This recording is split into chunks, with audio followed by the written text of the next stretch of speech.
Muy buenas tardes, tengan todos ustedes. Vamos a dar inicio a la primer clase virtual para el curso de Sociología, principalmente para los estudiantes del Instituto Mixto Miguel de Cervantes.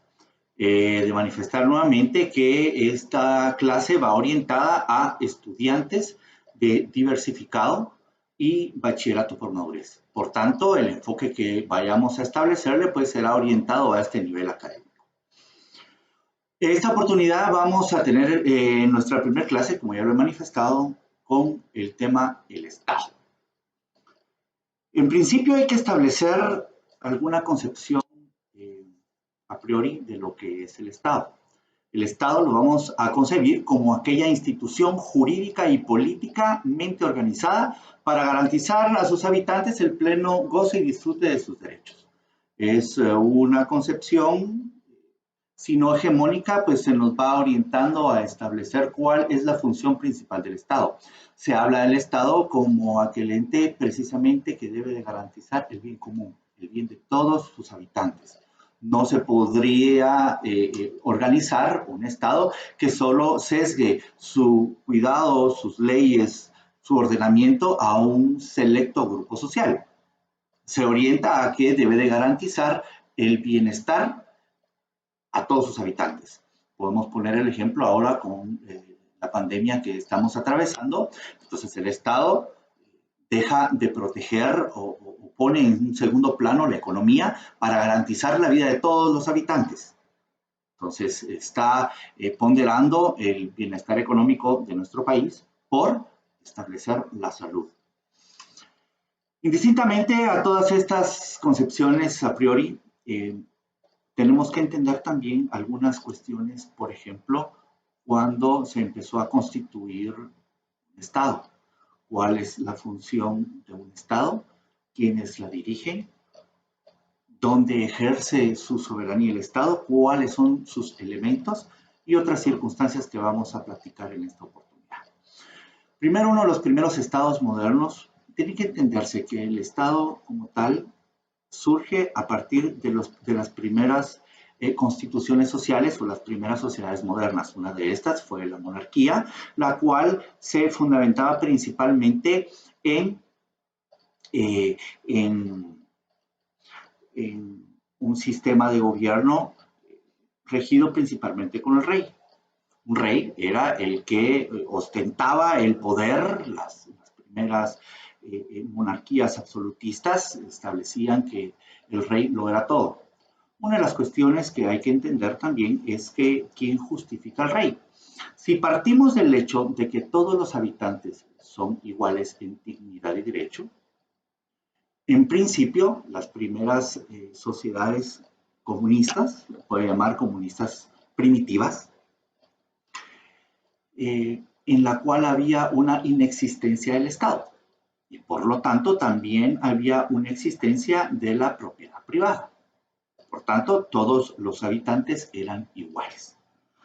Habían unas organizaciones primitivas, como ya se estableció, habían cazadores y todos contribuían para el sostenimiento de estas primeras sociedades arcaicas, primitivas.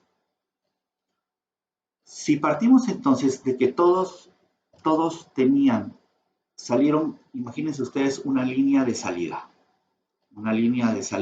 donde todos tienen la oportunidad, surge alguien que establece, y hay algunas teorías como que era el hombre más fuerte, que era el hombre más inteligente, que le correspondía porque tenía más capacidades, pero surge alguien y se le ocurre decir que era el rey. Entonces, yo soy el rey. ¿Quién justifica entonces la constitución de una monarquía? ¿Quién justifica la constitución de un rey? Porque en principio todos los demás habitantes tuvieron que estar de acuerdo con esta circunstancia. Porque no solo es decir, pues yo soy el rey y entonces ahora deben de obedecerme. Porque no es que se haya nacido rey. Es una cuestión eminentemente espontánea en algún punto, en algún momento preciso de la historia de la humanidad, y todos los demás habitantes estuvieron totalmente de acuerdo, nadie le refutó. Y aunque hubiese sido el caso de que alguien hubiera refutado o no hubiera estado de acuerdo con que era el rey la conformación del primer Estado, porque el Estado se hizo principalmente para el control, para tener el control de los demás habitantes. Claro, era un Estado totalmente reducido, porque obviamente solo era el rey. En ese sentido, el rey tuvo que haber en principio tenido otros aliados, tuvo que tener la fuerza necesaria para contener a la demás población y hacer valer el derecho legítimo real. ¿Por qué hablo el derecho legítimo? Porque alguien tuvo que haber legitimado a la par de él esta conceptualización de rey, de poder. Hay circunstancias, teorías, porque aquí lo que se discute es bajo una perspectiva de otra teoría más o una con, conjugación de teorías. Surge entonces la percepción religiosa. Entonces, se pregunta a todas las personas que nos están, todos los estudiantes, yo les podría hacer un enunciado. ¿Quién cree en Dios? Seguramente todos levantaremos la mano. Segundo, ¿quién estaría dispuesto a estar en contra de los designios de Dios? Absolutamente nadie. Entonces, el rey establece, a mí me nombró Dios rey. Dios me designó rey y entonces todos ustedes tienen que obedecer los designios de Dios. En algún punto de esta circunstancia de creación del Estado, tanto la iglesia como el rey tuvieron una misma ponderación, porque uno justificaba la creación del otro. Entonces, una ofensa al rey era una ofensa a Dios, una ofensa a algún designado al rey era una ofensa directa al rey y por tanto una ofensa directa a Dios. Y debía de cubrir esta ofensa con su vida. Se crean entonces las primeras monarquías, fundamentadas principalmente en la esclavitud. Entonces surge la institución de la esclavitud, el esclavista y el esclavo. Por supuesto que ha habido una gran evolución, pero principalmente uno de los fundamentos que se buscaron para la creación del Estado era la protección de la propiedad privada. Crea la propiedad privada y automáticamente se crea el Estado, porque una sola persona era imposible que tuviera todo el poder para poder defender su propiedad. Entonces se busca la figura del Estado. Entonces, el Estado lo compone también su ejército, lo compone también su policía, lo componen todos esos defensores del rey. Por supuesto, conocemos la historia de muchos imperios y van abarcando mucho más la promesa de la conquista, por ejemplo, que era la promesa de poder venir a enriquecerse y otras muchas circunstancias que van atendiendo a esta constitución de los estados y sus colaboradores. Para que tengamos un estado actual, ese es el inicio de un estado. Ya tendremos otras clases donde vamos a discutir sobre otras circunstancias propias de estos temas. Entonces, el Estado lo vamos a ir entendiendo como aquella institución jurídica y política organizada para garantizar a todos los habitantes el pleno goce de sus derechos. Por supuesto, en esta evolución que tuvo los primeros estados, evolucionó, vinieron las revoluciones, con las revoluciones se ganaron los derechos de los habitantes, se le dio una vuelta total a las circunstancias de poder, porque al final lo que se establece, lo que cuenta es el poder. ¿Quién tiene el poder? En algunas revoluciones cambió el poder de tener al rey a tener la clase económica de ese entonces, los comerciantes. En otra circunstancia, por ejemplo, Rusia, la revolución bolchevique, dio un cambio totalmente distinto, de tenerlo la parte de la monarquía, ahora después la tuvo la población y se conformaron otro tipo de sociedades. Entonces, el Estado necesita para constituirse, para ser reconocido como Estado, 4 elementos indispensables. Primero, su población.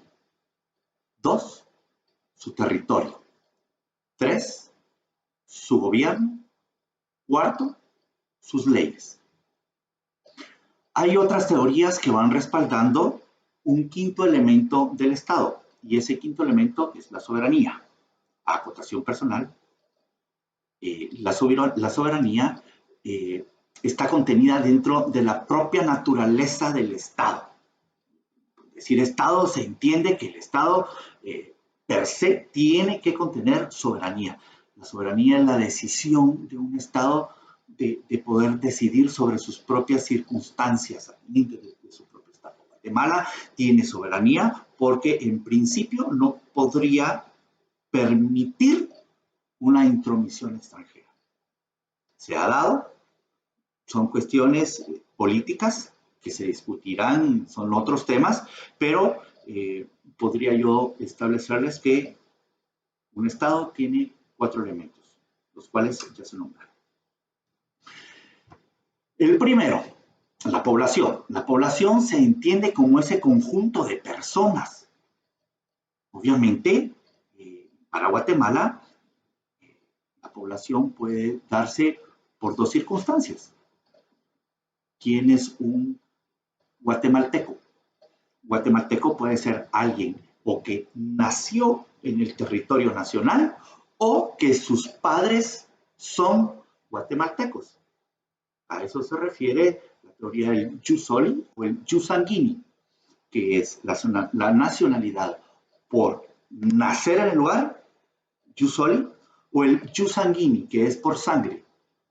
Entonces, ahorita ustedes saben bien que nuestra población está más o menos arribando a los 17, más o menos, millones de habitantes. La población guatemalteca tiene ciertas características indispensables. Primero, la población guatemalteca es multilingüe, multiétnica y multicultural. O sea, que tiene esa diversidad de idiomas.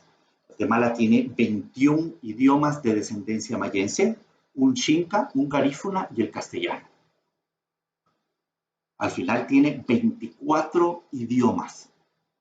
La Constitución lo toma a estas como lenguas vernáculas, o sea, lenguas originales que surgen dentro de nuestra historia, están enraizadas, son parte de nuestra cultura.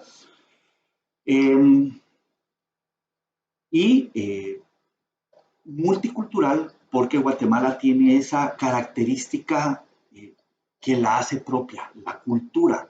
Ustedes saben que dentro del territorio guatemalteco existen diferentes culturas y cada una está muy definida. Ustedes pueden ir, Guatemala es relativamente un territorio pequeño, pueden ir ustedes al noroccidente del país, van a Huehuetenango, en la misma carretera, pueden atravesarlo perfectamente, llegar a Zacapa y van atravesando por cada uno de los departamentos y municipios de Guatemala y pueden, sin lugar a duda, establecer que cada uno identifica una cultura muy específica, cultura que puede contener su gastronomía, sus platos típicos, su forma de vestir, su forma de conducirse, su forma de hablar, el tono de voz inclusive. Estas son cosas muy particulares de la cultura que establece Guatemala. Y multiétnico, por supuesto, porque tantas idiomas de descendencia mayense existen, como también existen existen no solo sus culturas, sino también las descendencias mayenses que existen. Entonces, esto es atendiendo a lo que es la población. Parte de lo que es la población es la situación del poder. Se establece quién tiene el poder en un Estado democrático como el nuestro, Guatemala. ¿Quién tiene el poder? En principio, establece nuestra Constitución Política de la República de Guatemala que el poder lo ostenta el pueblo. El pueblo tiene el poder. A esto se refiere el poder público, porque es el pueblo quien decide quiénes van a ser sus gobernantes, de cualquier cambio que se requiera, también en algunos casos específicos se requiere la opinión del pueblo. Por ejemplo, en algunos casos cuando existen reformas constitucionales, no es que se le derogue ese poder al poder legislativo, sino lo tiene en principio el pueblo de decidir si se dan esos cambios o no se dan. Decide el pueblo quién lo gobierna inclusive. Ya pudieron ver ustedes lo que sucedió históricamente con gobiernos pasados, donde el pueblo decidió que ya no podía seguir siendo gobernado por ciertas personas, sea política, las presiones que se tuvieron en ese momento, pero el pueblo decidió. Esto se refiere al poder público. El poder viene del pueblo y lo delega a sus autoridades. Entonces, las autoridades son nuestros representantes, nos representan. El segundo elemento es el elemento territorio. Hay que entender, el territorio es esa circunscripción territorial donde nuestro gobierno ejerce ese poder, donde el Estado como tal ejerce esa soberanía, aunque puede haber una soberanía ampliada, como ya lo vamos a explicar. Guatemala cuenta con 108.879 kilómetros cuadrados aproximadamente. Ahí, en este territorio, es donde nos enfrentamos a ciertas circunstancias. Una de ellas es, hablábamos de un elemento, por eso establezco que el quinto elemento que les he mencionado acerca de la soberanía es donde considero yo y se puede explicar desde cada uno de los otros 4 elementos. La soberanía se explica desde el punto de vista población, desde el punto de vista territorio, porque es en ese territorio precisamente donde el Estado ejerce también su soberanía, el derecho de libre intromisión, de poder decidir, de crear sus leyes. Las leyes de Guatemala son únicamente para los guatemaltecos y dentro de ese territorio, salvo excepciones. Es importante resaltar que existe y prevé la ley algunas circunstancias en cuanto a su territorio, porque el territorio no se debe de entender únicamente a esa circunscripción territorial, valga la redundancia, terrestre, en cuanto a que también se debe de prever cuestiones de cielo, de tierra, de suelo, de subsuelo, cuestiones marítimas, donde hay una ampliación de lo que se puede entender como territorio.